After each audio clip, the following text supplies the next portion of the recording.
All right. So earlier we had covered the topic of virtual memory, in which we looked at how memory page, virtual address space of a process is broken up into individual pages, and how these pages in the virtual address space are mapped into the pages in the physical memory using page table. So there was this whole discussion of how page tables are managed, what's the role of MMU in enforcing relocation, protection, and so forth. So a related concept is that of segmentation. So that's what we're going to look at today. We would look at why people use segmentation and how it is different from paging that we discussed earlier. Okay. So, so if you look at the contents of the memory of a typical process, there's basically code and there's data. All right. So in this picture, we see that if we consider that the process has only one address space, like shown in this first picture here. So both the code and the data share the single address space of the process. So in the beginning address region of the address space, you have code, and in the later region of the address space, you have data. Data could include things like static data and dynamic data, things you allocate with malloc operations, and also other things like stack, any dynamically loaded libraries, which is actually code, but it is loaded after the fact once the program starts. So, so basically code and data are sharing a single address space. And sometimes, and even within data, you may have different types of data. You might have an array to store certain data. You might have a linked list for something else. So there may be different semantic parts of a program that are kind of mixed up in a single address space. So for various reasons, like one of them being security, but security not being the only reason, you might want to separate out different parts of a program that are semantically different. So for example, here we have an example where we have two address spaces. So a single process that has two address spaces. One address space is meant to store code or the program, or the instruction space, I space as it's written in the figure. And then there's another segment or another address space, which contains all the data, whether static data, dynamic data, and so forth. So if a program has two address spaces, then you can separate out code and data. So this way, from a security perspective, for example, you can't have things like buffer overflow attacks where people inject code as part of input data into a program, right? So, so of course, if you do something like this, then addressing becomes complicated, because if you have some code here that is addressing some part of data in one of its instructions, then it has to specify that it wants to access some memory that belongs to a data segment. And likewise, if we want to jump to some other piece of your code in the code segment, then you have to specify that you're accessing code segment. And this could be implicit in the program structure or explicit, meaning that the programmer has to specify explicitly what segment they're accessing. So it makes programming a little more difficult, but you might end up getting better security and isolation. Okay, so this just gives, and you can take this idea further. Instead of having just two segments, why not have more segments? So here's an example. Like you have, let's say you have a compiler, and compiler is a complicated piece of code, and it maintains many different data structures. If you have taken a course on compilers, you might have heard about these terms: symbol table, and source text, constant table, parse tree, and so forth. Then in a typical data structure, in a typical process, all these data structures would share the common address space. If you're compiling a huge piece of code, these different data structures can grow in size, and they can kind of run into each other in the virtual address space, right? So in order to avoid this problem, what you can do, of course, is have separate instruction and data, separate segments for different parts of your compiler. So you may have one segment for symbol table, another for source text, and so forth. The advantage here is that you don't have to guess ahead of time how big your data structures are going to be, right? So if symbol table grows really large, then it can occupy its own address space. It can grow as large as its address space for segment 0 allows. So, but then if you have, likewise, another segment for constants can remain small because there is only very few constants. So you don't have to mix up different segments. And this can provide some benefits to a programmer. If the programmer wants to pay the extra cost of addressing each segment separately in the code, then they might prefer to use a mechanism like this. Okay, but the basic concept is very interesting. Now we're saying that instead of a process having a single virtual address space, it can actually have multiple virtual address spaces, and each virtual address space can be used for a different purpose. Okay, any questions so far?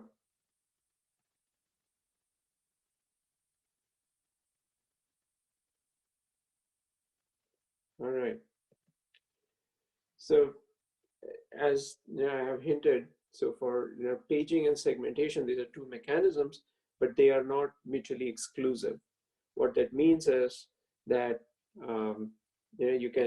paging has its own purpose, and segmentation has its own purpose. So this table kind of summarizes what's their purpose and what are their key differences. So one of the differences I've already mentioned is that for paging, the programmer doesn't have to be aware of it. You can write your code, you can compile it, run it, but in your code, you don't have to specify pages, and you don't have to be aware of which page your data resides in. Whereas with segmentation, the programmer would need to be aware that different parts of the application are in different segments. Okay. Likewise, in the case of paging, the slide here says that there is only one linear address space, whereas in segmentation you can have many linear address spaces. This is not exactly true. Later we will see that you can use paging and segmentation together, which means that you can have multiple linear address spaces with segments, each of which can be paged. Now, you can, the next point says in a total address space that, can the total address space exceed the size of the physical memory? And in both cases, yes, meaning that in the case of paging and in the case of segmentation, you can have the address space of the process larger than the size of the physical memory. And we will see later how this can be achieved, especially when you combine segmentation and paging. So I won't go through each and every point. The key, most important point is here, why was each technique invented? So paging was invented because you want the programmers to get an illusion that they have unlimited amount of memory. Whereas for segmentation, you want to provide programmers with isolated address spaces for different parts of their code. So as a result, you have paging and segmentation have two different purposes, and they are not mutually exclusive. Paging gives you more memory management efficiency and greater convenience for programmers, whereas segmentation provides more isolation between logically distinct parts of a program. Okay, any questions on this?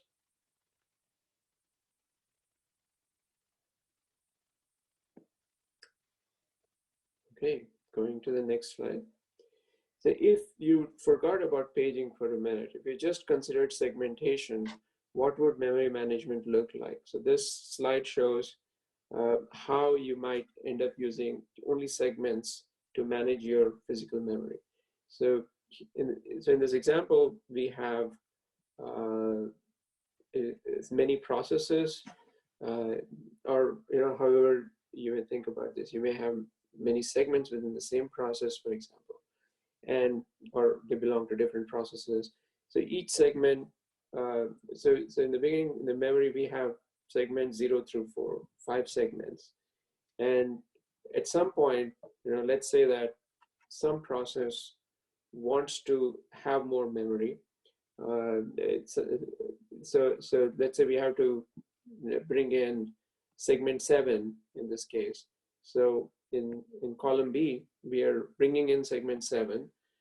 So as a result, we have evicted segment 1 out to the disk, right? So because we have a limited amount of physical memory. So you will notice that we have evicted the entire segment 7. We didn't take like part of the segment and evict it. We evicted the whole thing.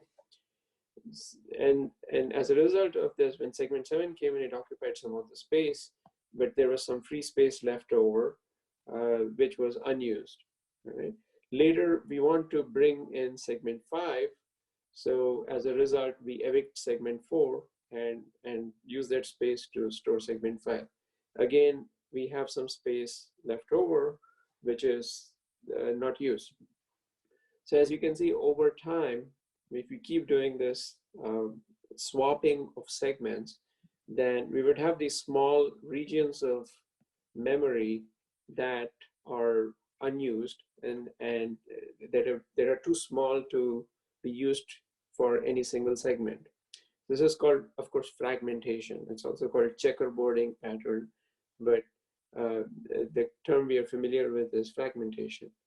And I don't know if you remember from our earlier discussion, what kind of fragmentation is it? We learned about 2 types of fragmentation. Can someone point out what kind of fragmentation are we looking at in column D? You can either speak up or type it in. External fragmentation. Great. So, yeah, it's external fragmentation because it is. Oh, answer at the bottom. Yes, of course. Thank you.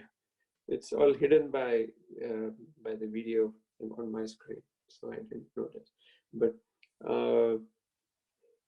so we have. So this is unused memory that cannot be productively used for any new memory allocation because it's too small. And of course, the solution to external fragmentation is to do compaction, which means that you take all the allocated memory regions and then you move them together into a single contiguous memory region. So as a result, all the free memory regions go to the other end, and now the free memory region is big enough to provide new memory allocation. Bobby has a comment, there's also internal fragmentation within each segment. Yes, of course. So this doesn't mean that there is no internal fragmentation. Within each segment, if the particular process doesn't use up the entire segment, for example, segment 7 is only half used, it means that the rest of it is allocated to process 7, but it cannot be used by someone else.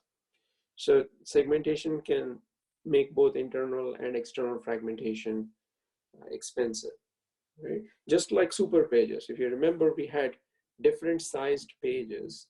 And if you think about, what having different sized pages means, it's something like having segmentation, right? Except that the segment sizes were in powers of 2 of the base page size.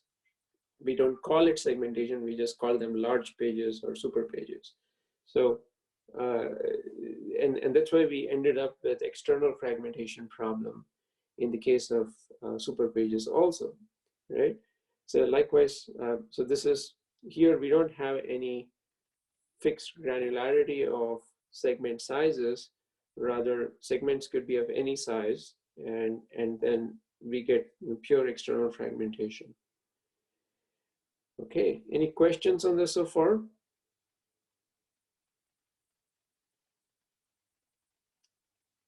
Okay, let's move forward. So one of the earliest systems where segmentation was implemented was the Multics system. It was a combination of both hardware and software developed together. And as we've discussed earlier, Multics was one of the pioneering systems which introduced a lot of these virtual memory concepts that we use, and it also had support for segmentation. And the idea was very straightforward, that each process can have multiple virtual address spaces, and each address space was a segment. And then taking that further, there was also support for paging, which means that every segment had its own page table. So you could take a segment, chop it up into individual pages, and then there would be a page table for that. Okay, so so each segment now could grow individually to the maximum size, and it could be paged in partial quantities. What that means is that when you have to make free memory, you don't have to swap out the whole segment like we saw in the previous slide. Rather, you could take parts of the segment in page chunks and swap those out. Right? So so that way you can avoid the problem of internal fragmentation as well as external fragmentation. So, but there's also a disadvantage. Nothing comes for free.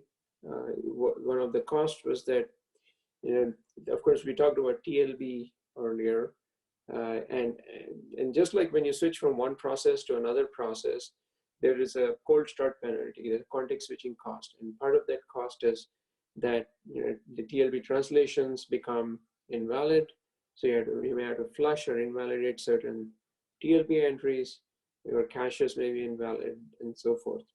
So likewise with segments, when you're switching, a process switching its access from one segment to another segment, you have the same problem.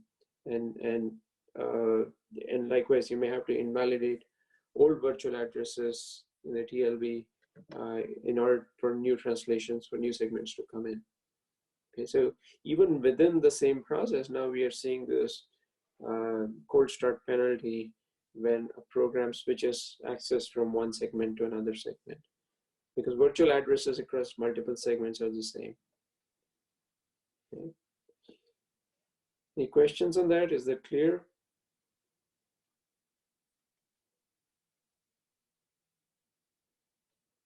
Okay. So we're going to look at how Multics virtual address is now translated. Earlier, we had a very simple notion. We would be, a program will issue a virtual address.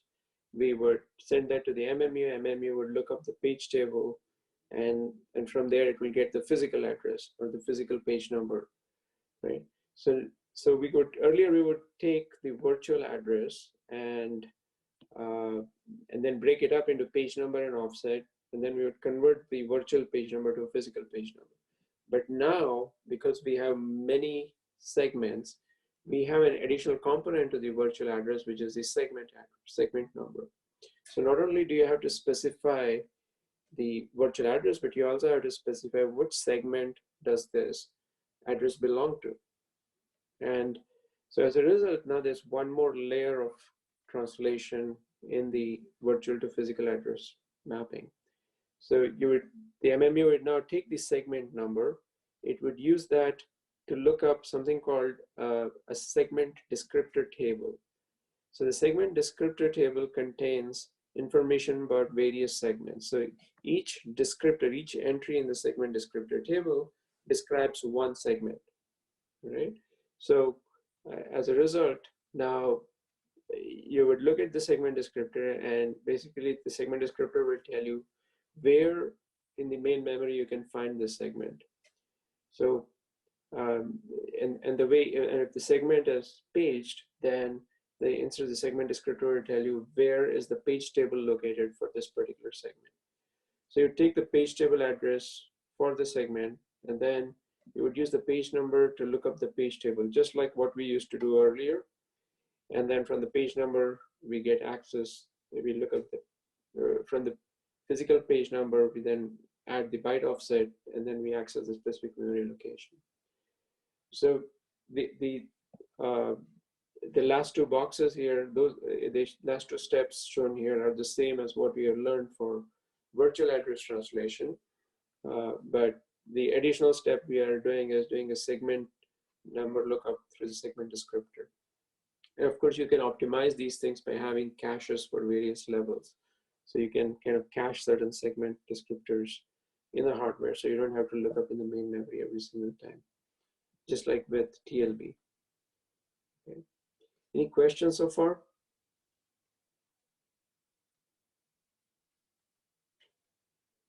All right. So this was with Multics, and again, some more low-level details here. So we just talked about how there's a segment descriptor table where there's information about each segment that is stored, and each of these segment descriptors will give you the location of the page table for that particular segment. So here, segment one's page table is located somewhere in main memory, whereas segment 3's page table is located somewhere else in main memory. And each of these segment descriptors has a particular format. And you don't have to necessarily memorize the details of the format, but you should remember what are the key components in the segment descriptor. So of course, the main entry in the segment descriptor is the address of the page table for that segment. But then in addition, there is also the segment length, means how large is a segment. So all segments don't have to be the same size. They don't have to be the full virtual address space allowed. You can kind of limit how big a segment descriptor, how big a particular segment can be, right? So segment length is something that can be used to enforce protection. For example, if a process accesses a virtual address that's beyond the segment length, then the MMU can raise a segmentation fault. Okay, so in the Multics case, they supported two different page sizes, 1K and 64 bytes, and there is a bit which, if it's 0 or 1, it would represent different page sizes. This is like an early example of super pages. There were small pages and large pages, although large pages weren't as large as our base pages that we have now. You also had a mode where you could choose to disable segmentation. So if for a particular, you could disable paging, sorry. So if, for example, you didn't want a segment to be paged, you didn't want to be broken up, into individual pages, you could just set this bit to 0, which means the segment won't be paged. It won't be broken up into individual pages. And then there were additional bits, there were protection bits. We will talk a little bit more about these when we get to the x86 architecture. These are like the basic components, and it doesn't matter what were the specific location of these things, but generally remembering that segment descriptor has the location of the page table and the segment length and some protection information. That's the key takeaway from this slide. Okay, any questions so far?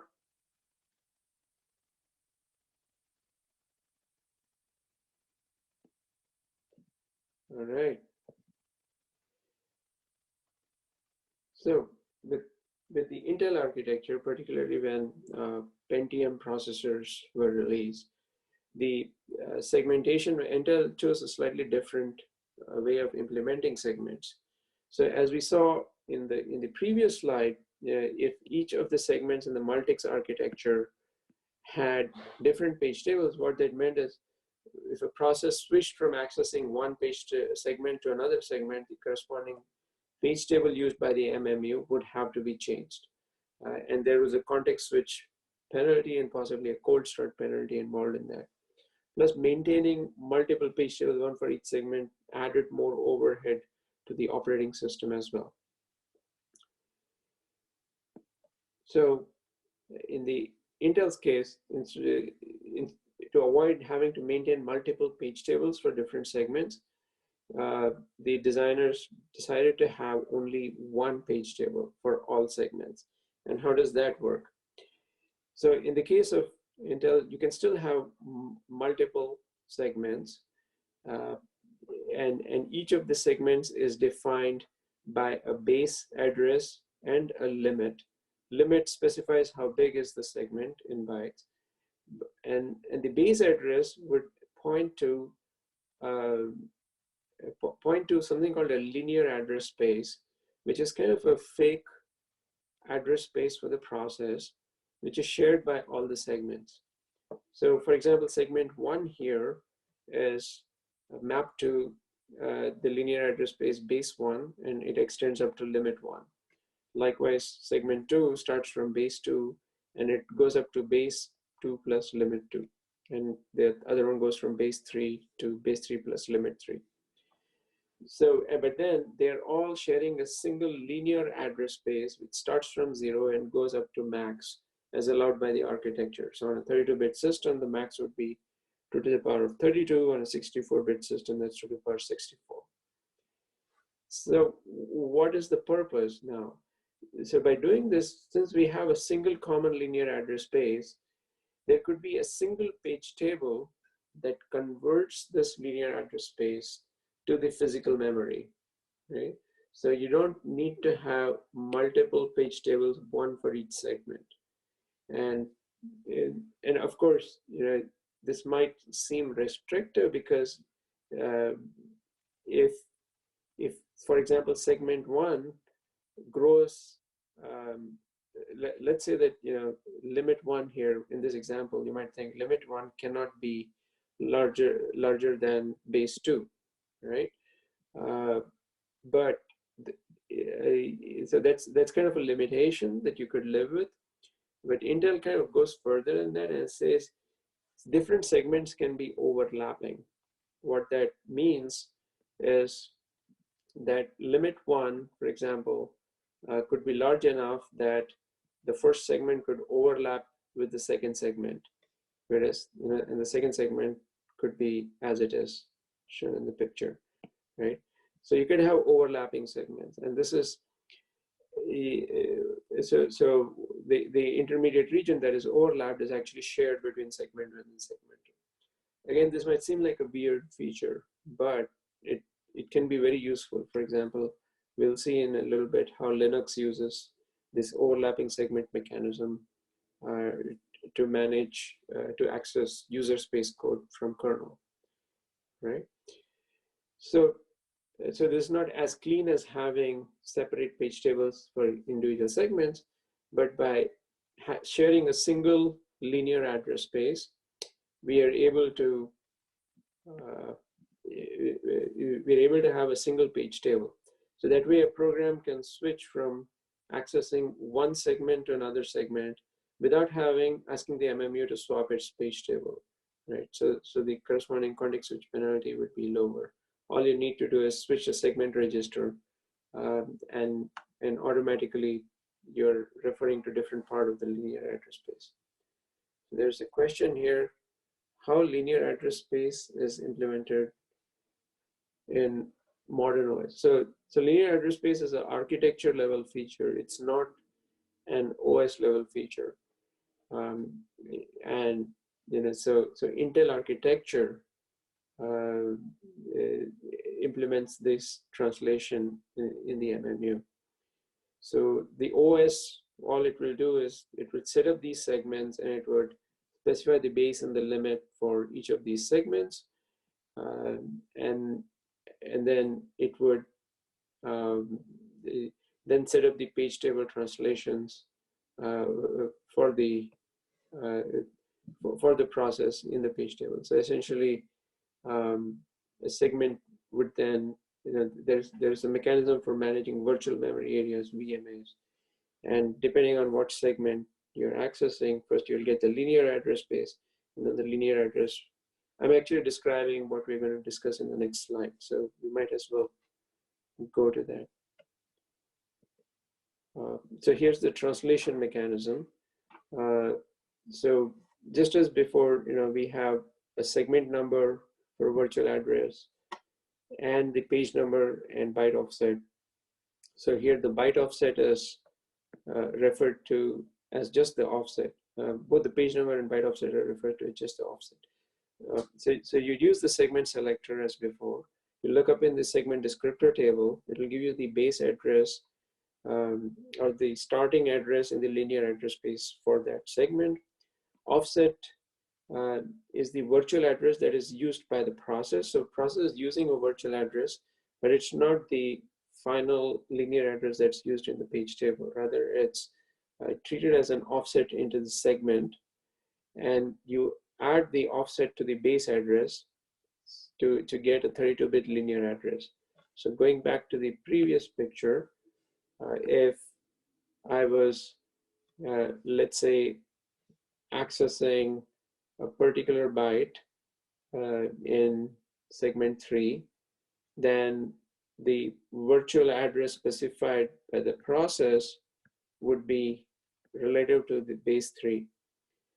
So you would specify somewhere that you're accessing segment 3 and this is my virtual address.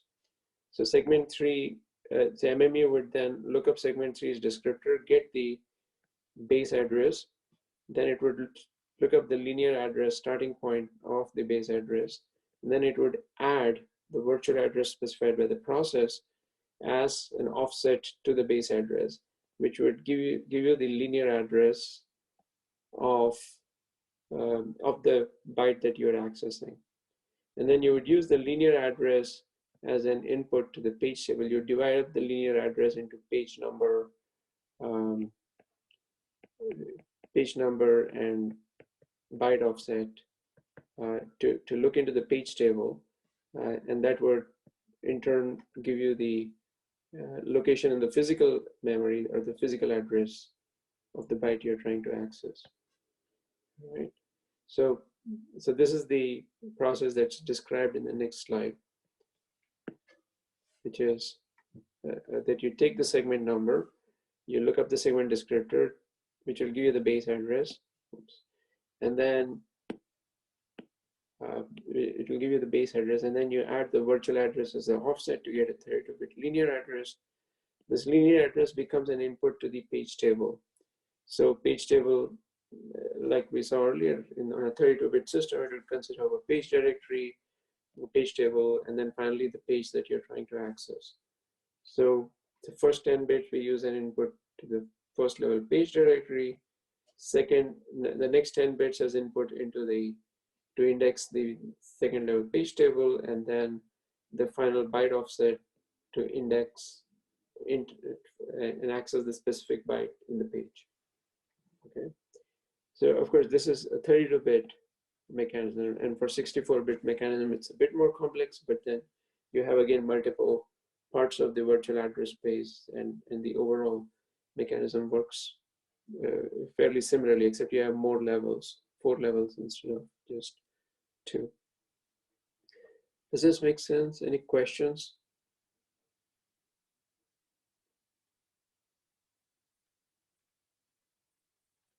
So the question from Aditya, is it better than using separate page table for each segment?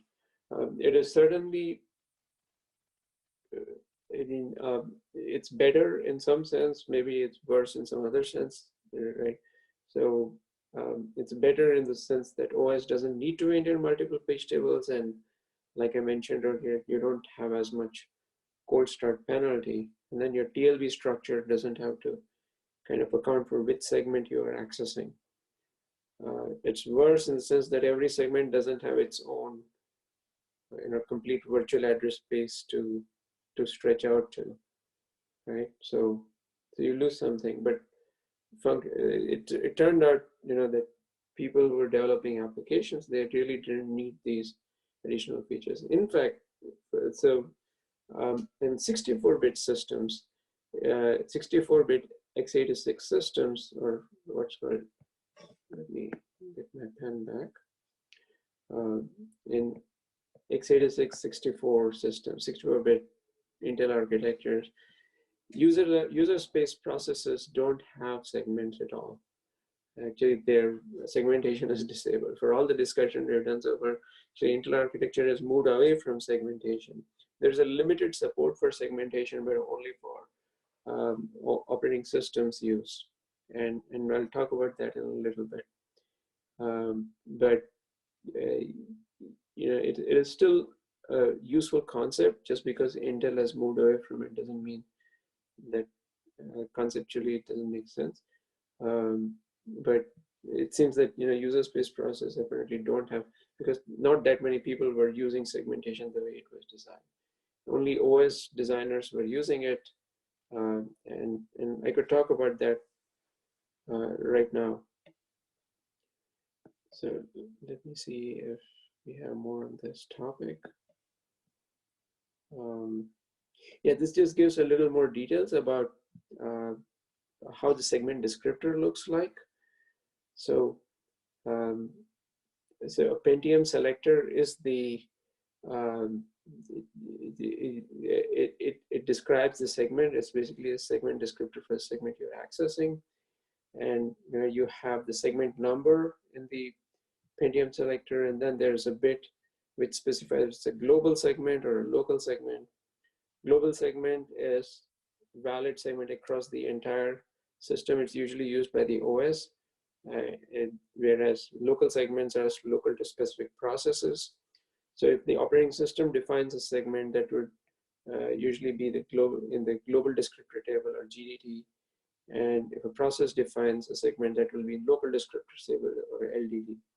Plus, there are 2 bits in the segment descriptor. These correspond to the execution privilege level. So remember, we talked about how the CPU privilege levels can be 0, 1, 2, and 3. And in the previous lecture on security, I mentioned that every memory access is compared against some protection bits in the segment descriptor and in the page table entry. So these are the 2 bits in the segment descriptor against which privilege level is compared. So if it is a part of the memory, a segment of memory that's only accessible by the OS, then these 2 bits will be 0, 0. Right? Whereas if this is a segment that belongs to user space process, user space memory, it's accessible by user space process, then these 2 bits will be 3 or 1, 1. Right? And of course, you can use these intermediate levels also for other purposes. Because some people, for example, have used these to implement kernel modules. For example, there was a question in your assignment, how can you have kernel modules that are more secure, that can't access, that can't hack the user space. You can load up a kernel module as a segment, in a segment that belongs to one of these 2 intermediate levels. Again, people have done this as research. It's not something that's available in modern operating systems, but that's certainly possible. Okay. So the picture down here shows the format of a segment descriptor in Pentium, and of course, for legacy reasons, they split up the base values at various places. They started from 16-bit values, and then they went to 32-bit. So they found places where they could place the base address. But overall, there are 32 bits for the base address. There is a limit on how large a segment can be. And then the 2 descriptor privilege level bits that we talked about up here, they're part of the segment descriptor as well, and so forth. And part of the limit you would notice is also here in another part of the descriptor. So why they have split it up, why the specific format exists, it's all architecture specific reasons. But the key things to remember here is that there is the base address, there is the limit, and also there is this privilege level 0, 1, 2, or 3, which specifies memory access privileges for the program that's running. Okay. Any questions on this so far?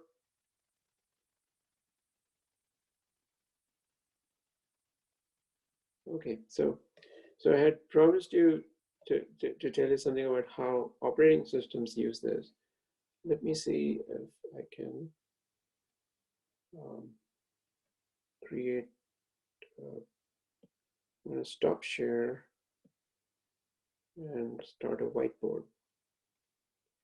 Okay, so, and then in the Linux operating system, for example, if you take a 32-bit system, okay, and you take the virtual address space of a process, and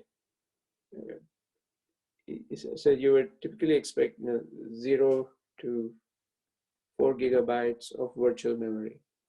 Now, what the operating system does is for every process that it creates, it would take up the first 1 gigabyte of memory and load the OS code and data into that first 1 gigabyte. All right. So, and then the rest of it belongs to the user space process. So, so what that means is that user code and data are loaded in the top 3 gigabytes of the address space. So, so what does it have to do with segmentation? So the Linux OS would set up the process so that there would be a global segment which would be accessible by the OS. So this is OS code plus data, right? Whereas when the user space process runs, there would be another segment, segment 2, which starts from 1 gigabyte and goes up to 4 gigabytes. So from the process point of view, user code's point of view, you're starting from 0 and going up to max of 3 GB. Whereas from the OS point of view, actually user code starts at 1 GB and then goes up to 4 GB.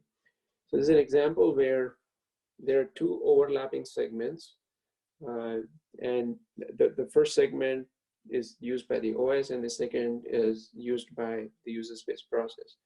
And by doing this, user space process cannot address or access OS code directly because its virtual address starts with 0, which is actually 1 gigabyte in the linear address space, whereas the OS, on the other hand, can access the entire user address space. Okay, so why would you want to do something like this? The purpose is basically to make it easier, more efficient to invoke system calls. So if the user space process invokes a system call, let's say fork, right?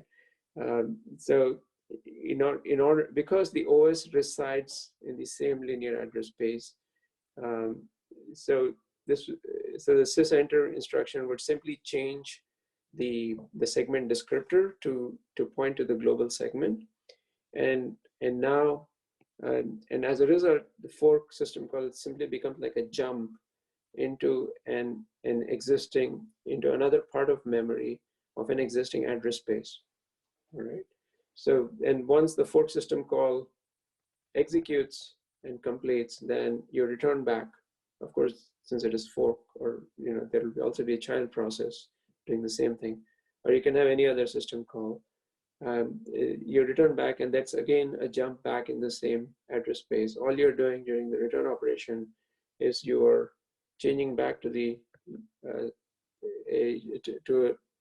to another segment specified in the local descriptor table. So, so you don't have to switch the page table. MMU doesn't need to switch the page table in order to execute a system call, and this makes system calls very efficient. Okay. So, so this is the key motivation. So if you had many processes running in the system, the OS would be mapped to the first 1 gigabyte of each of these processes. And this mechanism is still possible on 64-bit systems. The only difference is that in 32-bit systems, user space process could create additional segments. whereas in 64-bit systems, only the OS can create these global and local segments. There's a very limited use case for segments. All right. Does this make sense? Any questions about it?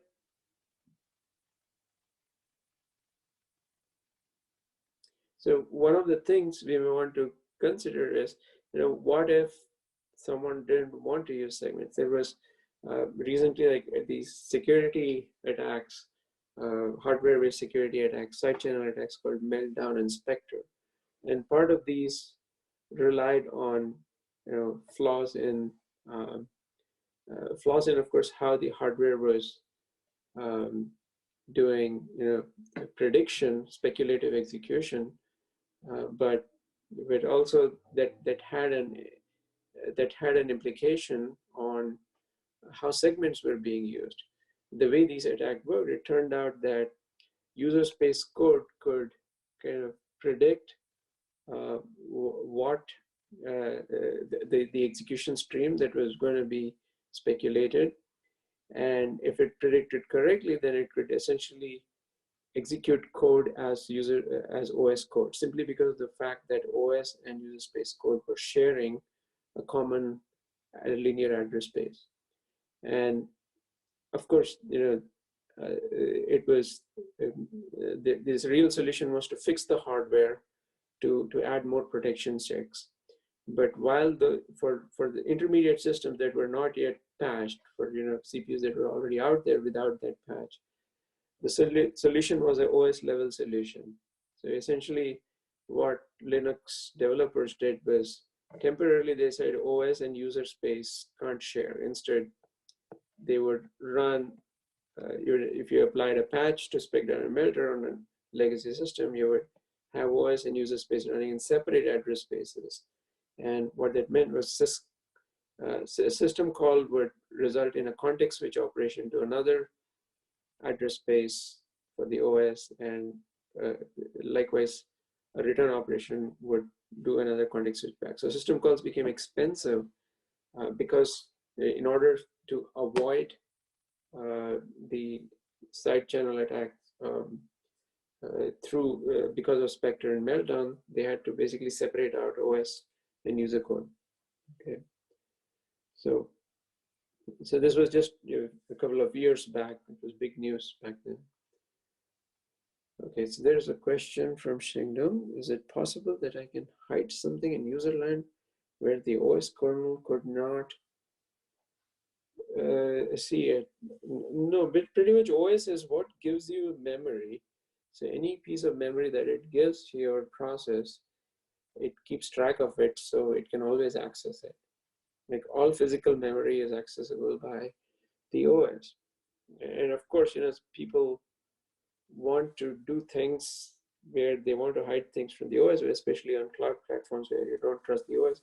For that, you have techniques such as, Intel SGX or software guard extensions, right? Where you can create SGX enclaves where it's guaranteed that the OS won't be able to access whatever your user space process is doing. But we are not going into that. That's a completely separate topic.